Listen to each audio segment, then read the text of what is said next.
Panggung menjadi salah satu tempat saling bertukar emosi. Palsu atau tidak, panggung adalah saksi bisu bagaimana emosi itu tercurah. Hebat atau tidak, di atas panggung tidak pernah sama seperti tampak di belakangnya. Karena yang terhebat selalu bersembunyi di balik panggung. Ini, Gedung Rumentang Siang.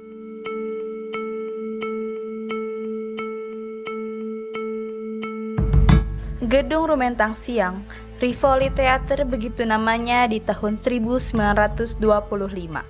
Namanya kini hangat di telinga, karena Rumentang Siang atau rentang-rentang siang adalah pemilihan kata bahasa Sunda yang memiliki arti penyambutan pengunjung. Dulu Bapak itu sebenarnya pegawai bioskop. Itu ketika tahun 60 berapa lah gitu ya, sampai tahun 74 itu Bapak di bioskop. Dulu ini bioskop Ripoli namanya. Nah, ketika terjadi G30S tahun 65, terus tahun antara 68-an itu semua gedung yang berbau atau yang bernama asing itu harus diganti.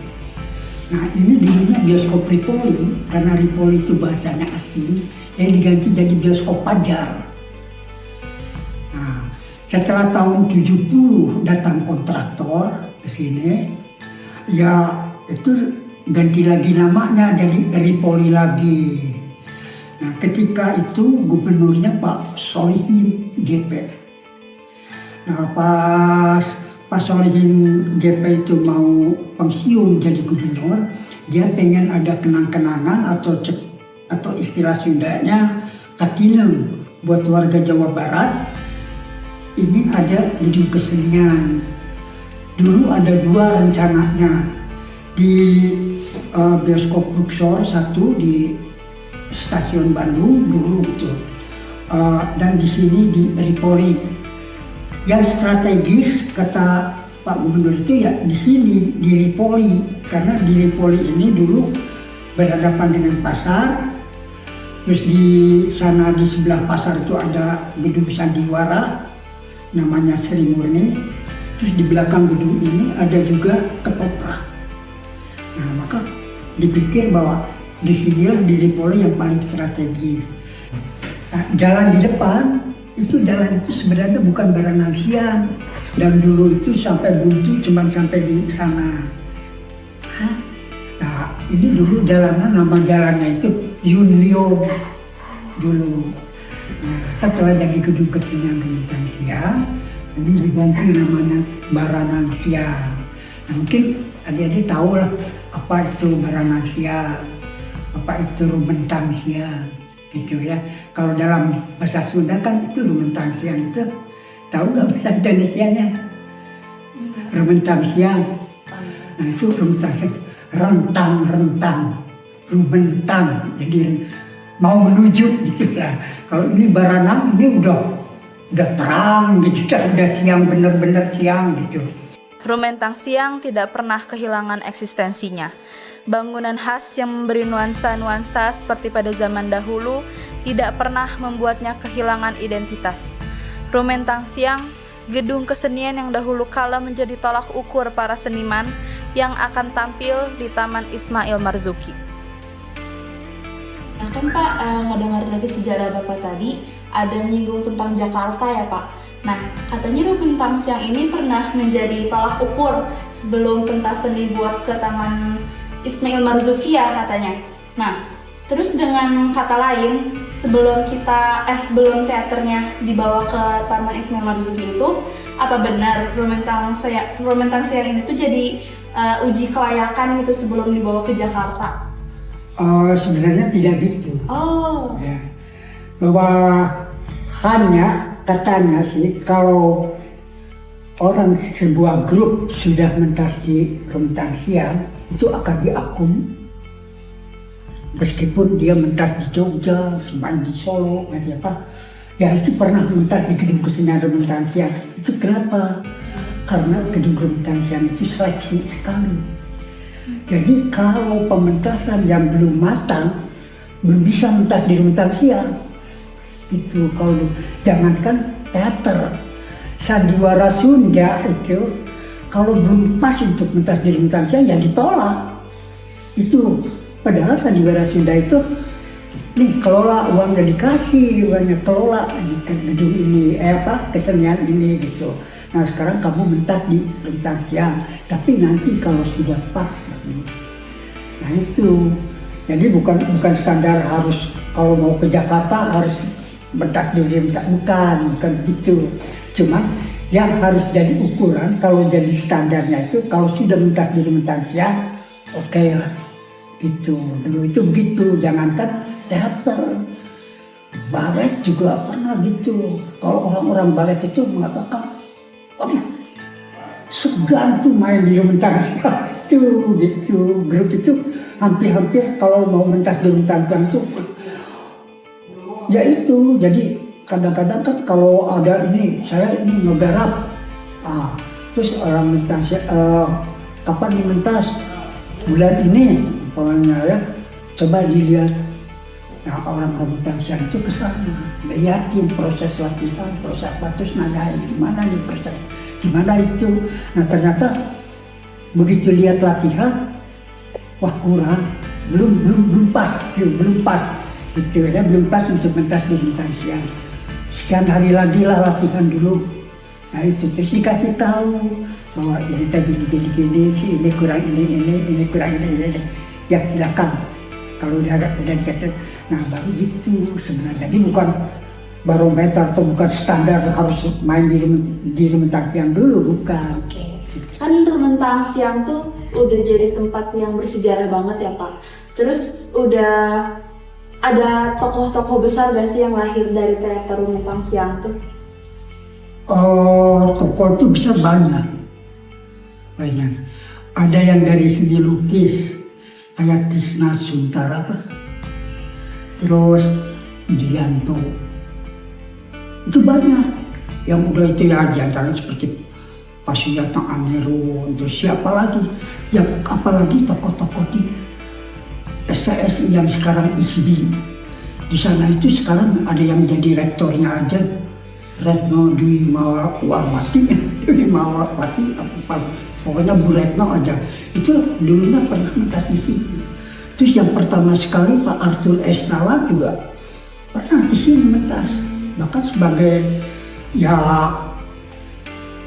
sekarang pernah jadi rektor juga di sana di STSI. Jadi banyak tokoh-tokoh, bahkan bukan itu yang boleh dikata adalah itu yang pertama jajaki rentang siang umpamanya ya. Kalau dari luar ya seperti tokoh teater Arifin Ceno, Rendra itu pernah mentas di sini. Itu tokoh-tokoh yang paling ini ya, kayak MH Ainun Najib juga pernah ke rentang siang. Bengkel juga, bengkel teater ya Rendra itu pernah juga ke rentang siang. Itu hanya tokoh-tokoh teater yang dulu-dulu gitu yang ya sekarang sih sudah pada almarhum, kayak Rendra, Arifin Ceno juga udah almarhum, Teguh Karya juga udah almarhum, Pasuyatna Amirun. Jadi sebenarnya bukan tokoh yang lahir dari rentang siang, hampir kebanyakan karena yang lahir dari rentang siang itu ya seperti yang muda-muda itu, seperti Pak Arthur Esnala itu boleh dikatakan dia itu sebenarnya kuliah di STSI, cuman dulu nggak ada gedung, jadi dia mentas di sini dan ikut di STB di sini karena STB itu sekretariatnya ada di sini. Nah sekarang tubuh jadi ini. Nah, terus Pak Dianto sama Pak Tisna apa itu pelukis itu ya. Nah Pak Tisna itu kan di sini, ada juga Marintang itu juga dari sini, dari ya secara tidak langsung dari rentang siang ada gitu loh. Seperti Pak Wawan Sofwan itu juga dari rentang siang.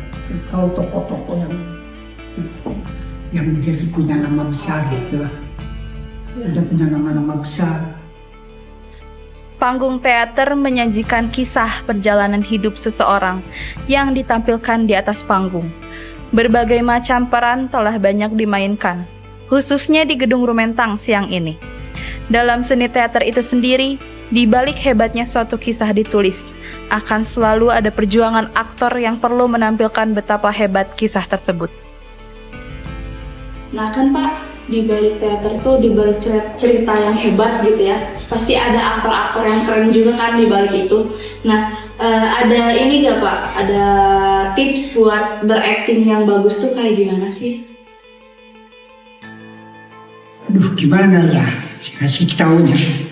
Di sini juga sudah banyak sih aktor-aktor yang itu, karena itu bagaimana keseriusan kita aja dalam berteater.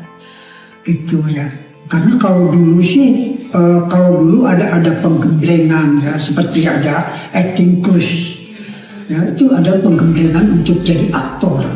Ya. Jadi di acting course itu ada tai chi, ada olah vocal, ada olah tubuh, ada juga olah sukma. Nah itu juga ada juga olah sukma. Nah itu yang semua itu harus dipanggil gitu ya. Nah maka ya pendalaman itulah yang akan melahirkan aktor. Jadi pendalaman dari satu naskah, kalau kita dikasih naskah ini, terus si aktor melihat ini perannya begini, silakan dalami. Nah kalau sudah bisa mendalami naskah ini dan udah dikasih tahu pengarahan bahwa cerita ini begini kata sutradaranya umpamanya, nah dia bisa mendalami, karena banyak juga lahir aktris atau aktor yang gemblengan sutradara Pak Suyata Anggiro di sini itu pada jadi. Dulu ada Sistri Haji, ada Bu Retno yang sekarang jadi rektor ini, terus ada yang mudanya sekali kesini ada Ria Mavelsa. Itu dia sih jago-jago acting gitu di sini. Jadi karena itu tidak ada, kata Bapak juga tidak ada faktor khusus, dan itu yang khusus itu ada pada diri sang aktor sendiri gitu, dan pada naskah itu sendiri. Kalau kita dikasih peran naskah ini dan pas dengan hati kita pas, nah kita bisa mendalami, insya Allah itu akan jadi aktris gitu. Karena kebanyakan kan kayak saya mau peran antagonis, saya mau peran ini atau itu tidak akan mungkin bisa kalau tidak bisa mendalami cerita itu. Tidak akan menjadi aktor gitu kalau tidak mendalami cerita itu. Makanya kalau sekarang ini ya Bapak ini kan juga ya, kalau pementasan sekarang itu anak-anak itu sekarang itu kesini yang Bapak lihat gitu ya, asal udah mentas di panggung di sini atau di mana, asal sudah mentas teater, wah saya udah pemain teater. Nah itu yang Bapak lihat, udah betul dia bagus gitu ya. Itu Bapak itu sering sekali lihatin. Makanya mutunya sekarang, teater sekarang itu mutunya 12. Itu. Karena kalau dulu itu latihan teater itu minimal 3 bulan. Latihan teater itu minimal 3 bulan. Anak-anak sekarang itu sudah hafal naskah, baru hafal naskah udah mentas. Itu baru hafal naskah, belum pendalaman naskah, belum mendalami peran, tapi hafal naskah langsung main. Kalau sekarang, makanya dulu kata Bapak bahwa Rumentang itu barometer itu karena dilihat dari itu, dari berapa faktor gitu ya. Kalau memang belum bisa mendalami ini belum bisa ini satu persatu, jadi itu karena kalau istilah Bapak itu bahwa di panggung itu adalah sebuah kanvas, kita harus melukis yang bagus. Nah gitu, gimana lukisan itu supaya bisa dinikmati oleh peminat gitu ya. Nah kalau sekarang ya kata Bapak bilang ya itu asal sudah hafal naskah, baru 1 bulan latihan atau 2 minggu latihan, karena udah hafal naskah silakan main gitu. Nah itu yang paling, ya itu yang menurunkan menurunkan apa ya, teater itulah gitu ya, menurunkan mutu teater itu ya di sana, karena orang baru 1 minggu atau 1 bulan berlatih apa naskah sudah ingin jadi pemain dan sudah sukses main, sayalah aktor teater gitu. Nah itu kalau yang sekarang, kalau dulu nggak ada. Kalau dulu itu yang dinilai bagus jeleknya aktor teater itu dulu itu wartawan yang sering nulis di koran. Itu, wah pementasan ini berhasil atau tidak, wah si ini berperannya bagus di ini gitu. Kalau dulu, kalau sekarang sih nggak ada yang nulis semacam itu. Nah itu makanya Bapak bilang juga sekarang itu mutu teater itu udah mulai menurun. Teater menggambarkan fenomena sosial yang selalu terjadi. Fenomena mengenai apa yang tampak di depan akan selalu menjadi indikator dalam objek tersebut. Halayak ramai kadangkala tidak ingin tahu bagaimana di baliknya. Panggung teater menjadi tempat yang bisa memuaskan segala orang yang tampil di atasnya tanpa dilihatkan sisi belakangnya. Nah kan Pak, kalau penonton tuh cuma tahu kita-kita nih lagi di depan panggung doang. Yang di balik layarnya itu kayak gimana sih Pak? Kayak perjuangannya kayak gitu, yang mungkin orang-orang tuh harus tahu nih pemeran teater tuh di belakang panggungnya kayak gimana. Nah itu sampai sekarang itu belum ada orang yang nanyain itu. Dan seperti yaitu peran Bapak sebenarnya. Peran Bapak itu ya di belakang panggung. Bahkan ada satu cerita yang Bapak sampai sekarang ingat ya, apa itu? Ya waktu pementasan itu Burung Camar namanya. Pementasan Burung Camar judulnya, yaitu yang ditonton oleh kanselir dari Rusia itu. Ya, dulu Bapak bikin set di sini, ya demikian megah dan demikian apa gitu ya. Kalau untuk ukuran teater dulu itu megah itu, ya dengan teknik-teknik yang begitu ini ya. Nah, suatu hari itu teknik itu tiba-tiba si tali set itu jatuh ke bawah dari atas itu jatuh ke bawah, tapi nggak jatuh ke panggung. Nah kalau tali itu jatuh, kalau sewaktu di kita ini kan atau kena angin kenapa itu set bisa jatuh gini, pasti kan menimpa pemain. Nah waktu itu Pak sutradara bilang, betulin tapi jangan ada yang tahu pemain. Nah di sana, jadi sama Bapak itu ya dibetulin dari atas itu ditarikin gitu, ditarik tali itu Bapak itu sampai gelantungan di atas, ya itu di ini ngambil tali itu supaya tali itu tidak lepas. Karena kalau tali itu lepas, set bisa jatuh gini menimpa pemain. Nah penonton nggak ada yang tahu. Jangankan kanselir sendiri tidak tahu bahwa di belakang set itu ada Bapak lagi gitu.